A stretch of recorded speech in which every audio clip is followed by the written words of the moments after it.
First up this evening, the RJRGleaner Communications Group suffered a major loss today following the death of Chief Executive Officer Anthony Smith. Alia Bryant has details. Mr. Smith passed away early on Sunday after a brief period of illness and hospitalization.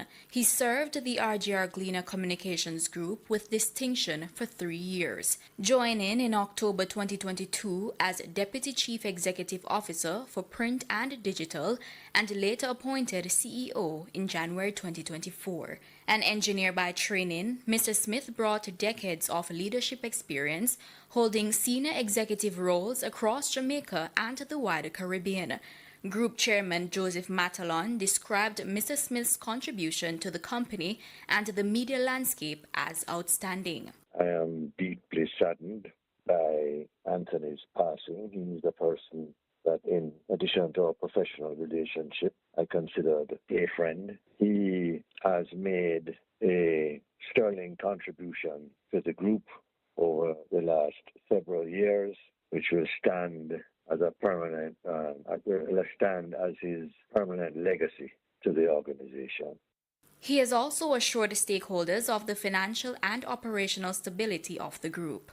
As a result of the current circumstances and Tony's incapacity before his passing, I've convened an emergency meeting of the board this afternoon, at which I will be making certain proposals for the board's approval in respect of both executive leadership and governance arrangements.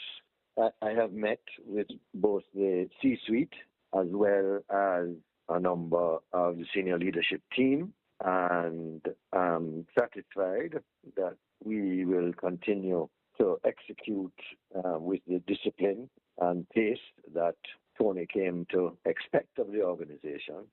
In the meantime, the organization extends condolences to his immediate and extended family as well as staff members during this difficult time. Alia Bryant, TVJ News.